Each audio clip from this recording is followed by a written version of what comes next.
चिनचिन mention में बंद बहुत बोर हो चुकी थी। इसे दूर करने के लिए चिनचिन जीरो से टी हाउस ओपरा सॉन्ग सुन के बोर्डम से छुटकारा पाने के लिए कहती है। जीरो उसे याद दिलाता है कि यंग मास्टर हांचो ने कहा अगर थर्ड प्रिंसेस को ओपरा सॉन्ग सुनना हो तो ओपरा सिंगर्स को यहाँ बुला ले। अगर थर्ड प्रिंसेस को कुछ खाना हो तो रेस्टोरेंट से ही डायरेक्ट मंगवा ले। अगर उन्हें बाहर वॉक के लिए जाना का मन हो तो सिटी के सारे जगलर्स और स्टैंड्स को यहीं बुलवा ले। ऑल इन ऑल मतलब ये है कि थर्ड प्रिंसेस को बस मेंशन से बाहर नहीं जाने देना है। थर्ड प्रिंसेस जिसे सिटी ओनर तक नहीं रोक सकती उसे हांचो कैसे कैद रख सकता है, और वो निकल जाती है बाहर की सैर के लिए। टू हर सरप्राइज आधी से ज्यादा जनता उसके मेंशन के बाहर ही तैनात थी, चिनचिन को मसलने के लिए। उन लोगों की नफरत की आग की गर्मी जब चिनचिन को फील होती है तब उसे रियलाइज होता है कि उसकी भलाई के लिए ही हांचो ने उसे मेंशन में कैद रखा था। वो तुरंत वहां से दूर भागती है और वो लोग कॉन्टिन्यूसली उस डायरेक्शन में सब्जियों से बने हथियारों से वार कर रहे थे। चिनचिन अपने यूजुअल प्लेस टी हाउस में अपनी एडवाइजरी टीम से मिलती है। इस बार काफी प्रशंसा मिल रही थी ऑरेंज को उन स्टोरी टेलर से। वो लोग खुश थे कि सारी प्रॉब्लम सॉल्व हो गई और किसी की जान नहीं गई। पर चिनचिन खुश नहीं लग रही थी, किसी सोच में डूबी हुई थी। वो अपनी सोच से बाहर आने पर उसका क्वेश्चन था कि आप लोगों को नहीं लग रहा कि ऑरेंज अब नफरत से भरे एनवायरनमेंट में रह रही है।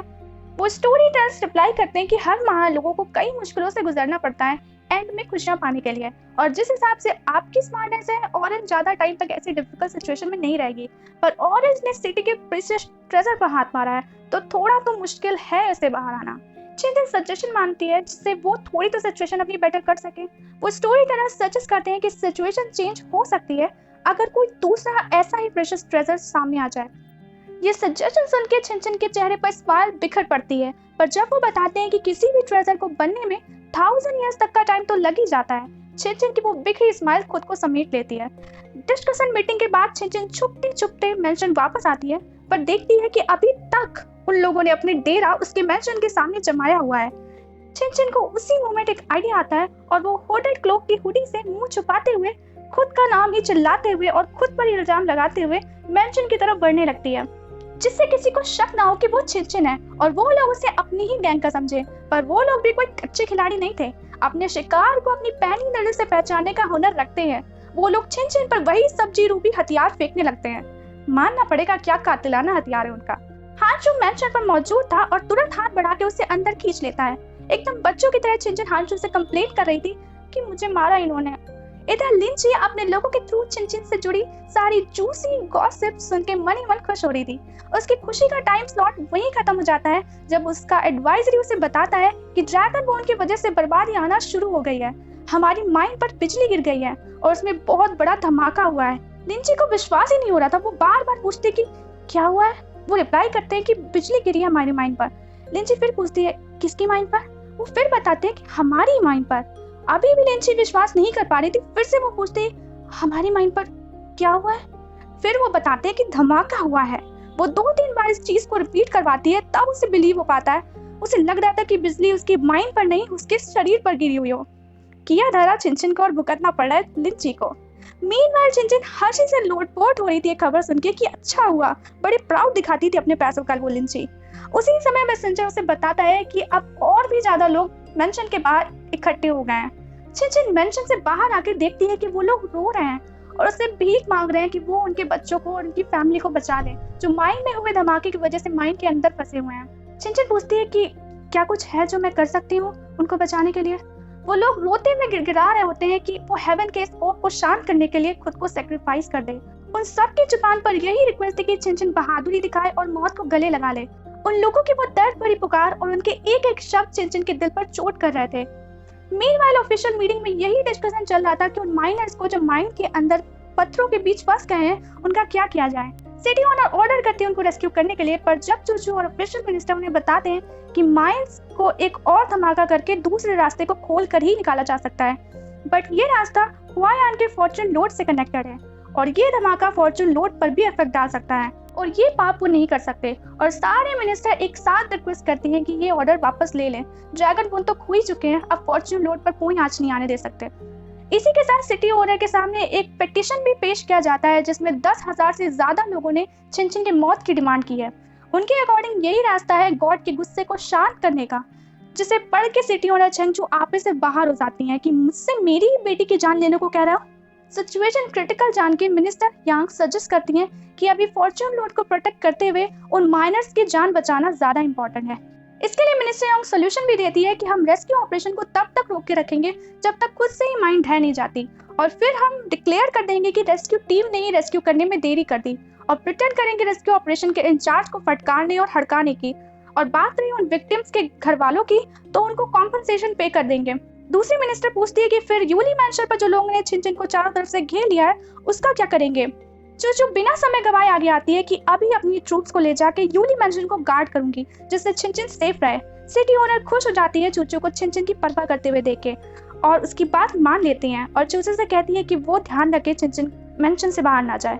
तुम्हारी वजह से अब मुझे रिलीफ है कि छिन छिन सेफ रहेगी, और एक जेंटल सी स्माइल चूचू को पास करते हैं। नेक्स्ट सीन में हांचू छिन के इमोशनल ब्रेकडाउन पर काबू पाने के लिए समझा रहा होता है कि हम दोनों चाहे सिटी ओनर के बच्चे हों, जिसे देखने से लगता है कि हम बहुत ही ऊंची पोजीशन पे हैं, पर अक्सर ऐसी सिचुएशन आती है जब हमारे पास भी कोई चॉइस नहीं रहती। सो इन लोगों की बातों को दिल पर मत लो। पर छिन को चिंता हो रही थी उन 100 माइनर्स की जिनकी जान खतरे में है। हांचू चौंक जाता है कि तुम्हें अभी भी उन लोगों की चिंता है, वही लोग जो तुम्हारे सेक्रीफाइस के लिए पेटिशन डाल रहे हैं। छिन के लिए नॉर्मल था कि वो लोग उसे ऐसे ब्लेम कर रहे हो, क्योंकि इस थर्ड प्रिंसेस छिन ने बस अपनी स्टेटस और लाइफ को एंजॉय किया है और लोगों को बस परेशानियां ही दी हैं, कभी उनको कोई बेनिफिट नहीं पहुंचाया है। छिन के इस गिल्टी भाव को देख के हांचू एक प्लान तैयार करता है उन माइनर्स को बचाने के लिए। वो हुआयान सिटी के मैप और लैंडस्केप के थ्रू छिन से डिस्कस करता है कि उन्हें क्या करना चाहिए। पर इन सब के बीच में आ रही थी हुआयान सिटी के आधारशिला फॉर्च्यून लोड, जो मिनरल से भरी हुई है। रास्ता भी यही है कि फॉर्च्यून लोड के बैक साइड को एक्सप्लोर करके ही माइंड को रास्ता खोला जा सकता है। छिन को फिर से सोचता देख हांचू पूछता है कि अब क्या प्रॉब्लम है। छिन पूछती है कि कौन होगा जो फॉर्च्यून लोड उड़ाने जैसा पाप करेगा। हांचू बार बार उसे साइन दे रहा था कि वो उसको ये जिम्मेदारी दे सकती है।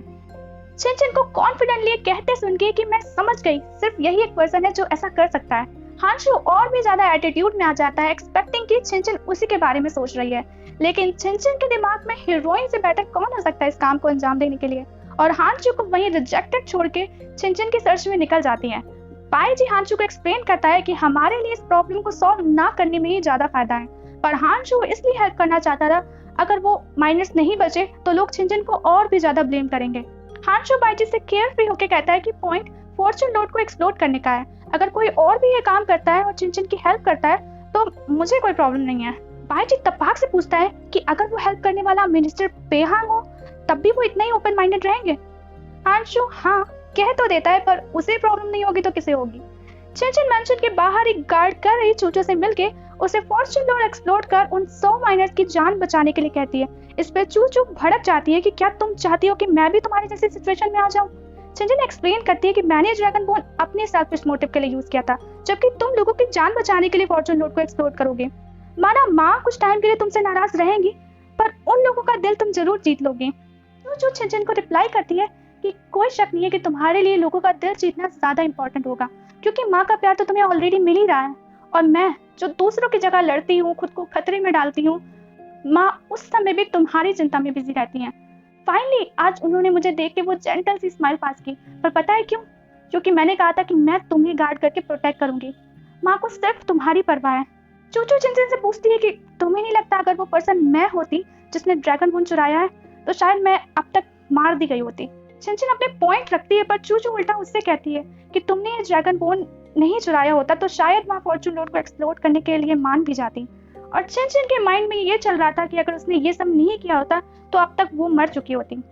हांचू ने देख लिया होता है कि छिन को भी चूचू से रिजेक्शन मिल गया है और एडवाइस करता है कि चूचू की हेल्प नहीं मिली तो क्या हुआ, किसी और की हेल्प लेने को ट्राई करो, स्पेशली किसी आदमी से हेल्प लो।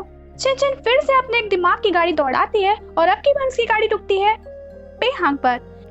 थोड़ी देर बाद पेहांग फर्राटे की तरह जीरो को धक्का मारते हुए अंदर एंट्री लेते हैं, क्योंकि उन्हें बताया गया था कि छिन बीमार है। छिन क्लियर करती है कि बीमारी का झूठ बोला गया था, उसने हेल्प मांगने के लिए उन्हें बुलाया है। छिन हेल्प मांगती है कि वो उसकी मेंशन से बाहर निकलने में उसकी मदद करें। पेहांग बिना इसके पीछे का रीजन जाने खुशी खुशी मदद के लिए मान जाते हैं। हांचू चिढ़ रहा था कि वो पेहांग से हेल्प मांग सकती है पर उससे नहीं मांग सकती। बाईजी टॉन्ट मारता है कि आपने तो कहा था एज लॉन्ग एज ये छिन की भलाई के लिए हो, हेल्प कोई भी दे आपको फर्क नहीं पड़ता। हांशु जवाब देता है कि मुझे कोई प्रॉब्लम नहीं है, मैं तो बस देखना चाहता हूँ कि बिना मेरी हेल्प के वो कैसे फॉर्चून लूट में धमाका करेगी। इधर पे हांग छिनछिन को सर्वेंट के कपड़े पहनाकर बाहर निकाल लाता है और उधर चूचू छिनछिन के लिए खाना लेके आई होती है और उससे माफी मांगती है उसकी तीखी बातों के लिए। डोर खोलने पर वो छिनछिन के कपड़ों में सर्वेंट को देखती है। मीनवाइल रास्ते में पेहांग को पता चलता है कि छिनछिन बाहर रिलैक्स करने नहीं बल्कि माइनर्स को बचाने आई है, और वो भी फॉर्चून लूट को एक्सप्लोर करके। वो समझाते हैं कि तुम्हें ऑलरेडी लोग सेक्रीफाइस करने की रिक्वेस्ट कर रहे हैं और आइडिया भी है कि फॉर्चून लूट में धमाका करने के बाद की सिचुएशन कितनी बुरी हो जाएगी। पर छिनछिन पूरी तरह से तैयार थी उन माइनर्स को बचाने के लिए। पेहांग को बहुत अच्छा लग रहा था ये देख के कि छिनछिन एक औरत होकर उन माइनर्स को बचाने जा रही है जो आदमी है। पेहांग भी साथ जाने के लिए इंसिस्ट करते हैं, जिसे छिनछिन मना कर देती है कि वो ऑलरेडी पूरी सिचुएशन में है तो उसे डर नहीं है, इसलिए बेटर है कि पेहांग इससे दूर रहे। और छिनछिन दौड़ पड़ती है अपने टीम मेंबर से मिलने। ऐसा टीम मेंबर बड़े भाग्य वालों को ही मिलता है और ये टीम मेंबर है जीरू। हांशु छिनछिन की हेल्प ना मांगने पर भी साइड बाय साइड हेल्प में लगा हुआ था और अपने लोग भी उन माइंस के पास तैनात करवा दिए थे जो छिनछिन की सेफ्टी का ध्यान रखेंगे। बाईजी अभी भी कंफ्यूज था कि ये काम तो पेहांग भी कर सकते हैं, पर हम यहाँ क्यों हैं? हांशु बाईजी से सवाल करता है कि तुम ही बताओ, एक पर्सन को फॉर्चून लूट में धमाका करने के लिए क्या चाहिए होगा? बाईजी बड़े इंटेलिजेंटली रिप्लाई देता है कि फॉर्चून लूट। इरिटेट होकर हांशु पूछता है कि उसके अलावा?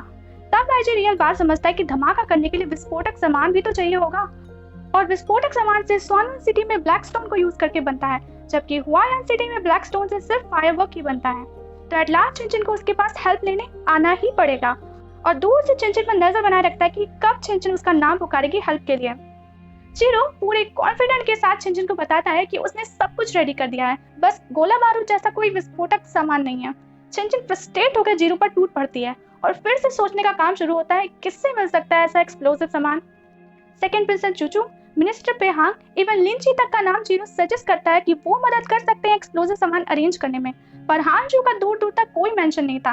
हांशु बेसब्री से अपने नाम आने का वेट कर रहा था। ये देख के कि वेट कुछ ज्यादा ही लंबा हो रहा है, वो खुद ही चुपके से छिनछिन की तरफ बैम्बू ट्यूब फेंक उसे क्लू देने की कोशिश करता है कि अब तो उसे हांशु का ध्यान आ ही जाएगा। छिनछिन को एक्साइटमेंट से चिल्लाते देख कि उसे समझ आ गया है कि कौन हेल्प कर सकता है उसकी। हांशु प्राउडली वहां से बाहर छिनछिन की तरफ आने लगता है कि अब फाइनली छिनछिन उसका नाम लेगी, बट टू हिज सरप्राइज छिनछिन का इस बैम्बू ट्यूब से ग्रोसरी शॉप के ओनर का ख्याल आया था। हांशु की इरिटेशन की अब सीमा पार हो चुकी थी। बाईजी से अब रहा नहीं जाता और छिनछिन से डायरेक्ट कह देता है कि आपने सबसे हेल्प का सोच लिया, जबकि सबसे बेस्ट ऑप्शन तो आपके सामने ही है। तब छिनछिन को ख्याल आता है कि स्वानवन सिटी में ही तो एक्सप्लोसिव सामान प्रोड्यूस होता है, पर क्या हांशु उसकी हेल्प करेगा? हांशु उसके डाउट्स को क्लियरिफाई करता है। क्लैरिफिकेशन के बाद कुछ समय तक दोनों में धमाके के लिए मुझे जाने दो की आर्ग्यूमेंट चलती है। फिर डिसाइड किया जाता है कि साथ में ही चलते हैं, लेकिन इससे पहले ही बाईजी ये काम कर देता है। लिंची तक भी खबर इसकी पहुंच चुकी थी, इसलिए वो अपना दल बल लेके छिनछिन के पास पहुंच जाती है और उसकी माइंड पर धमाका करने के लिए अटैक करने ही वाली होती है छिनछिन पर कि पेहांग फिर सही टाइम पर एंट्री लेके लिंची को रोक देता है। मेरे हिसाब से पेहांग रिकॉर्ड तक बना सकते हैं एकदम बेस्ट टाइम पर एंट्री लेने का। लिंची और पेहांग की टोली अभी कम थी कि चूचू भी अपनी गैंग लेके वहां पहुंच जाती है, पर चूचू यहाँ छिनछिन को एज अ क्रिमिनल पकड़ने आई थी जिसने फॉर्चून लूट को एक्सप्लोर किया है। इन सब की एंट्री के बाद सिटी ओनर की एंट्री बाकी थी। सोलो आ गई, वो भी अपने शाही अंदाज में, और डायरेक्ट चूचू के पास जाके क्वेश्चन करती है कि तुम अपनी छोटी बहन को एज अ क्रिमिनल पकड़ने आई हो। चूचू बताती है कि इसने फॉर्चून लूट को एक्सप्लोर किया है, इसकी पनिशमेंट से ये बच नहीं सकती। सिटी ओनर छंचू बरस पड़ती है चूचू पर कि तुम्हारी हिम्मत कैसे हुई डिसाइड करने की। हांशु छिनछिन से कहता है कि वो परेशान ना हो, उनके लोग हैं यहाँ उसे सेफ रखने के लिए। छिनछिन के मन में ये चल रहा था कि उसने इतना कॉस्टली सीन आज तक नहीं लिखा।